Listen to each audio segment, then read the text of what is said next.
Concurrence, dit Alain Calaignon. Philippe Bouriaki, c'est une bonne idée ou pas, ce burkini dans les piscines? Écoutez, faut être très clair avec les Français et les Françaises. Ouais. On nous fait une loi contre le séparatisme. C'est-à-dire qu'il y a des gens qui veulent se séparer.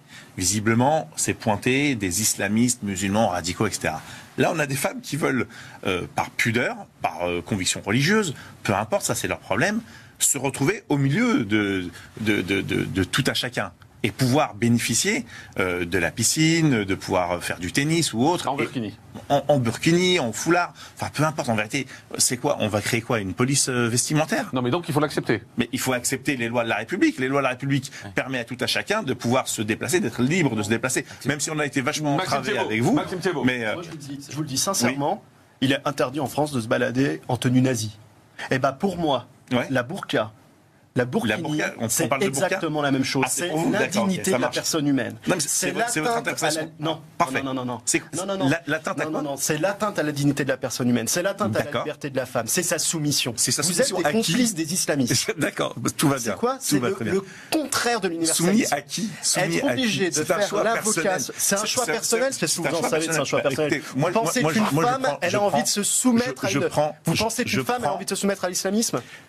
Pourquoi vous parlez d'islamisme? Une femme qui choisit sa propre tenue vestimentaire. Parce que la religion musulmane, c'est un message d'amour et de liberté. L'islamisme, c'est un message de soumission. Ces femmes-là, c'est qui a créé ce mot-là? Qui a créé ce mot-là? Excusez-moi. Qui a créé ce mot-là, islamisme? Parce que vous galvaudez le mot islam. Justement, vous l'avez dit. Non. L'islam, mais si. Je parle d'islamisme. C'est pas la même chose. Oui, non, mais vous avez rajouté une terminaison à un mot qui est pur et qui est beau, qui s'appelle l'islam, qui est une religion de paix et d'amour. Pourquoi vous le galvaudez? Pourquoi vous êtes en train de défendre les pires extrémistes? Attendez. Pour derrière, je défends nos compatriotes. Je défends nos compatriotes qui sont musulmans et qui en ont marre que des gens comme vous. Ils en ont marre d'avoir des gens qui se soumettent aux islamistes comme vous le faites. Mais de quoi vous parlez? Éric Piolle est en train d'aller chercher un électorat pour préparer sa présidentielle. Vous le savez très bien. C'est désastreux ce que vous êtes en train de faire. Mais non, c'est désastreux, c'est ce que vous faites. Parce que quand c'est une bonne sœur qui est habillée, une bonne sœur, elle n'a pas un message de guerre sur son visage. Elle se soumet à sa volonté personnelle. Elle se soumet à sa volonté personnelle, à sa croyance. Là, on a le même procédé. La seule chose qui vous pose un réel problème, c'est que ce sont des Français.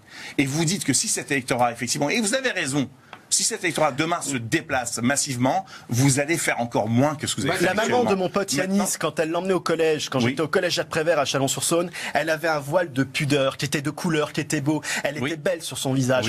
Je suis désolé, une burqa noire, une burqa marron, avec les mains cachées, ce n'est pas un message d'amour, c'est un message de haine. Une politique vestimentaire, une police vestimentaire, et vous sanctionnez celles et ceux qui ont la liberté de s'habiller comme ils veulent. On laisse répondre Maxime. En plus, je ne suis pas musulman, mais je défendrai corps et âme nos compatriotes juifs, nos compatriotes chrétiens, nos compatriotes musulmans, bouddhistes, sikhs, de leur liberté vestimentaire et leur choix. Moi, je les défends parce que je vois la limite entre la liberté religieuse et l'expression politique. Et là, nous sommes dans l'expression politique. Et le viol est un complice. Vous venez avec moi. Vous venez avec moi en ami dans ma ville à Orly et on va rencontrer ces femmes que vous dites. Mais je les connais. J'étais dans un collège. Je les connais. Moi, je les connais les jeunes. Je les connais les jeunes qui sont passés en prison. Je les connais les jeunes qui dealaient du shit, qui sont passés en prison à Varennes, à côté de Chalon-sur-Saône, qui sont sortis avec la barbe et qui sont mariés maintenant avec des femmes qui sont en burqa. Je les connais ces jeunes qui sont tombés dans l'islamisme radical. Et c'est pour ça que je suis véhément contre vous aujourd'hui. C'est parce que vous devenez. Oui, je suis véhément. Parce que vous êtes en train de défendre aujourd'hui des islamistes. Et vous nous sortez la liberté religieuse. Je suis en train de défendre. Non. Liberté religieuse et expression politique. Bien au-delà que la liberté religieuse, la liberté de chacun de pouvoir s'habiller, mais absolument pas. Et derrière, vous avez combien de millions de musulmans français. Nous combattons. Je veux dire sur Twitter. Je redonne à Philippe Bouriaki. Je redonne la parole dans un instant. Nous combattons.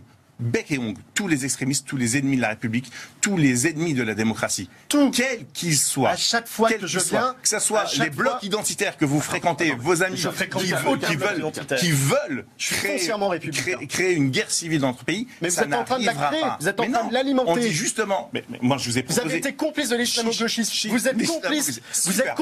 Oui, vous êtes complice du fait.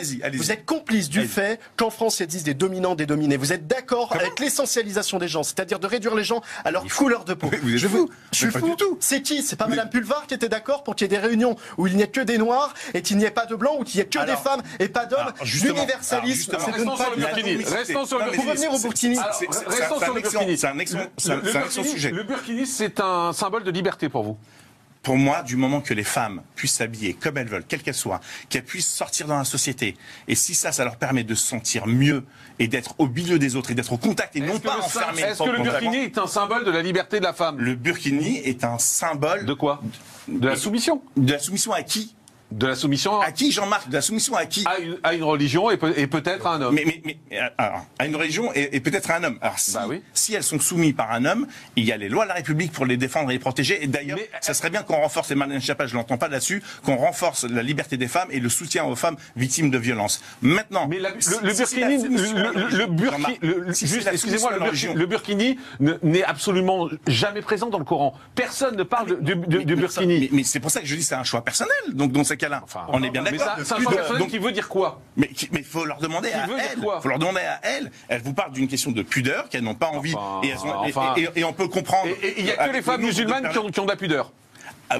Excusez-moi, il n'y a que les femmes musulmanes qui ont de la pudeur. Puisque vous me dites que c'est juste un problème de pudeur. Je vous invite à venir un vendredi soir dans un mikvé, et vous verrez que les femmes de confession juive ont aussi de la pudeur. Et ça pose aucun souci. Elles ne sont pas en burkini non plus. Venez dans les quartiers orthodoxes de Jérusalem et vous verrez si elles sont pas en burqa. On parle de quartier, enfin... Non mais vous envoyez ici des femmes en burqa? Oui, moi vous envoyez des femmes. Prenez-moi des photos. On voit en burkini, ce qui est la même chose. Non, mais il faut sortir. Mais on ne les voit pas en burkini puisqu'elles n'ont pas le droit d'y aller, donc c'est n'importe quoi. J'interviens. Oui, ce qui est désastreux dans ce comportement d'Éric Piolle, c'est qu'il a très bien connaissance de quelle est la réglementation et de ce qu'il a le droit de faire et de ne pas faire. Et donc, en écrivant ce courrier au Premier ministre, c'est qu'il ne veut pas prendre ses responsabilités. Vous l'avez dit, et je partage avec vous, il ne veut pas prendre ses responsabilités. Il va prendre cet arrêté et il veut essayer de se cacher derrière son petit doigt. Effectivement, peut-être parce qu'il est en pré-campagne, pour flirter avec un certain électorat qui souhaiterait voir ces arrêtés pris. Je crois qu'il manque de courage politique. C'est pas la première fois concernant Éric Piolle, parce que la réglementation, il la connaît parfaitement. Il y a un principe de laïcité qui permet aux usagers des services publics de porter des signes manifestement religieux, mais c'est interdit pour des raisons d'hygiène, de sécurité et sanitaire de porter des burkinis. À part que ça, j'interviens. Excusez-moi, mais moi, quand j'entends ce genre de discours, je me dis c'est faux cul. Je suis désolé de vous le dire comme ça. Quand on dit on veut pas qu'elle porte le burkini pour des raisons d'hygiène, je me dis c'est pas oser affronter les problèmes en face. Dans des piscines municipales. Le problème c'est pas un problème d'hygiène. Honnêtement, arrêtons. Depuis combien de temps on demande aux hommes de porter des slips de bain par mais rapport vous croyez que c'est vraiment ça le problème? Oui, j'en sais rien. Mais non. Monsieur le député. Après, si des comportements qui sont des comportements prosélytes sur le port de ce type à ce moment-là, ils sont interdits. C'est parce qu'on veut pas regarder les problèmes en face. C'est parce qu'on veut pas regarder les problèmes en face qu'on est dans cette situation. C'est parce qu'on dit c'est de l'hygiène. Enfin, c'est absolument pas un problème d'hygiène. Le problème, j'ai pas ça. Mais non, ça peut aussi. Jean-Marc, si, mais c'est quelque chose qu'on peut entendre sur l'hygiène. Moi, je rejoins tout à fait monsieur le député. Non, mais attends, Jean-Marc, on peut l'entendre. Mais dans ces cas-là, lorsqu'on a une combinaison de plongée, c'est un problème d'hygiène aussi. Justement, honnêtement, on est dans le faux cul. Et je suis désolé de le dire aussi clairement. C'est faux cul de dire ça. Qu'on ne veut pas de signes ostentatoires et qu'on stigmatise nos compatriotes de confession musulmane et on leur dit vous êtes des sous-français et restez là où vous êtes. Éric Piolle, il la connaît parfaitement cette réglementation. Et donc, quel est l'intérêt pour lui d'écrire au Premier ministre pour qu'on vienne un intérêt de liberté, égalité et fraternité. Maxime Thiebaut, c'est purement électoraliste. C'est votre droit de penser. En train de draguer tout ce qu'il y a de plus extrémiste en France. Sauf l'extrême droite, visiblement. Mais l'extrême droite, elle est bien plus républicaine que ne l'est l'extrême gauche. Ouais, je suis désolé. Quand on essentialise les gens, quand on considère qu'il y a des distinctions de couleurs et des distinctions de religion dans un pays universaliste, ça s'appelle l'extrémisme. Mais je vais vous dire, le pire des extrémistes, il est toujours couvert de bons sentiments. Toujours couvert de bons sentiments. Effectivement, vous avez il a un beau sourire, il arrive sur les plateaux télé, parle de liberté, d'égalité. Vous savez d'où ça vient le national-socialisme? Vous savez d'où ça vient le national-socialisme? Ça vient de l'extrême gauche. Ça vient de l'ultra-extrême gauche. Je vais vous dire, vous êtes dans la lignée du national-socialisme, sauf que vous avez changé. J'ai oublié mon brassard, vous êtes plus sur le combat. Vous êtes plus sur le combat économique. Vous êtes sur le combat des minorités. Mais vous inquiétez pas. Vous inquiétez pas, il y aura des républicains pour vous combattre. Il y aura des républicains pour vous combattre. Oui, parce que vous êtes anti-république. Et je suis content qu'aux élections régionales, je suis ravi qu'aux élections régionales, on se soit tous mobilisés, qu'on ait tous fait des procurations qu'on ne pouvait pas aller voter pour faire barrage à l'extrémisme qui menace à Paris. Et j'étais, mais franchement, Alors, pour répondre à ce que vous avez dit tout à l'heure, et c'est quelque chose qui me touche, vous avez parlé des réunions non mixées. Oui. Ah, on trouve ça scandaleux, etc. On peut l'entendre. Figurez-vous, et merci Jean-Marc de m'avoir reçu dans votre émission Crime. Figurez-vous que moi, si ces réunions avaient été existées pour les enfants victimes d'inceste, j'aurais pu y aller.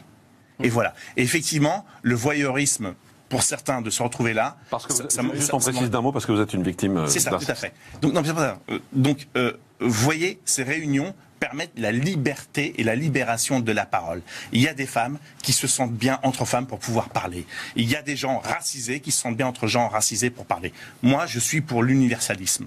D'accord ? Oui, non, mais je vous le dis, mais... Ah bon ? On peut en débattre longtemps. Moi, je suis homosexuel. Je suis jamais allé dans des cercles de minorités. J'aurais jamais accepté d'aller dans des cercles de minorités. On ne permettait pas à l'ensemble des Français de pouvoir venir en parler. Non, je suis désolé. Non. Je ne veux pas être réduit à ma sexualité. Je ne veux pas être réduit à ma couleur de peau. Je ne veux pas être réduit à ma religion. C'est votre droit et moi je le respecte. C'est exactement ce que vous êtes en train de faire. Vous essentialisez les gens. Moi, je ne suis pas un homosexuel. Je ne suis pas un homosexuel. Je suis un docteur en droit qui est élève avocat et qui va être avocat demain. Je ne veux pas être réduit à ma couleur de peau, à ma sexualité. Je ne veux pas être réduit à cela. Et c'est ce que vous êtes en train de faire. C'est pour ça que c'est inadmissible. Vous entendez ce que je vous dis ? C'est se sentir dans un environnement safe. C'est safe de réduire les gens. C'est safe d'être entre soi pour pouvoir libérer la parole. Parce que l'entre-soi libère la parole. Oui, je croyais que c'était l'échange avec tout le monde. C'était la communication, c'était le discours. Vous savez ce que c'est une victime de viol ? Vous savez la culpabilité qu'elle a ? Oui, vous savez ce que c'est être un enfant victime d'abus sexuels ? Oui. Vous l'avez été vous-même ? Non, vous imaginez. Je ne veux pas que vous imaginez un discours de raison à votre émotion. Vous ne le savez pas. Ne me rendez pas. Croyez-moi que permettre libérer la parole, c'est pouvoir sauver des vies. Et vous, ce que vous voulez, c'est empêcher des gens de sauver leur vie ou sauver la vie des autres. N'utilisez pas le totalitarisme. Et je respecte votre choix de totalitarisme. La souffrance que vous avez, monsieur, n'utilisez pas la souffrance que vous avez pour venir dénoncer un discours de raison.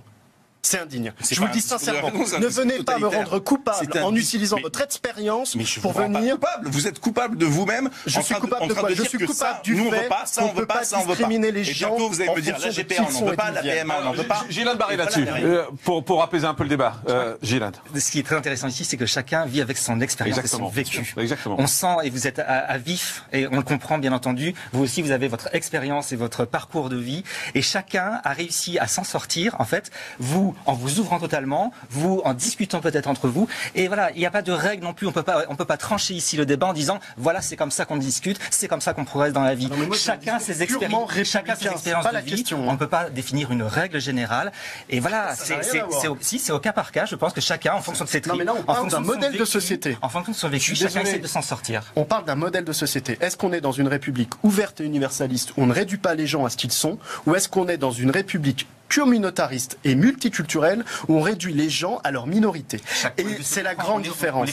La France, c'est l'assimilation et c'est la transcendance. Pour une réunion. La France, c'est l'assimilation à des valeurs républicaines d'égalité, de liberté, de fraternité, et c'est la transcendance de sa vie quotidienne pour faire un bien commun qui s'appelle la nation. Si on réduit les gens à leur minorité, la nation est cosmopolite et diverse. Nous ne pensons pas tous la même chose. La nation, elle donne la liberté à chacun d'être ce qu'il souhaite être, mais elle ne le réduit pas à ce qu'il est. C'est la différence. Alors, je voudrais l'avis de Jean Terlier, des députés en marche là-dessus. Non, mais on entend le parcours de vie des uns et des autres et le fondement de leur pensée. Après, moi, je suis toujours un peu mal à l'aise de parler de mon expérience personnelle pour en tirer des conclusions et arriver à en déterminer une règle qui soit celle qu'on peut opposer ou au moins appliquer aux autres. Mais enfin, on entend les souffrances des uns et des autres. S'appliquer à soi. Ouais, là, c'est l'inverse. Vous voulez nous appliquer votre règle à vous. J'ai un peu de mal à parler de mon enfance pour pouvoir légitimer mon parcours politique ou les choix que j'ai pu avoir. Mais non, c'est dégueulasse. C'est pas dégueulasse. Vous croyez que c'est ce que j'ai souhaité moi subir? Je vous parle comme quand vous réduisez avec votre gouvernement les aides qu'on attribue aux femmes battues, aux femmes violences sexuelles, c'est faux, c'est honteux ce que vous dites. Vous savez quoi? Il est encore beaucoup plus respectable que vous. Vous imaginez? C'est honteux. C'est le fameux en même temps. Le en même temps. Je souffle le chaud et le froid. C'est dégueulasse. Vous êtes en train de dire que je suis dégueulasse. Je vais me servir de la chose la plus horrible qui puisse arriver à un être humain pour un plan de carrière. C'est dégueulasse. Je partage avec vous votre souffrance. Non, vous la partagez pas. Je peux vous dire qu'il y a d'autres collègues ici sur ce plateau ou sur d'autres qui ont vécu aussi également la même chose. Mais ce que je suis en train de vous dire, c'est que vous voyez, prenez cet exemple et vous êtes en train de dire qu'on n'a rien fait concernant les femmes victimes de violences conjugales. Les associations vous demandent 2 milliards. Donc je suis vous leur donnez 30 millions. Vous parlez de votre expérience personnelle pour venir me balancer un truc à la figure qui est, je m'excuse de vous le dire, complètement inexact. C'est ça que je vous reproche.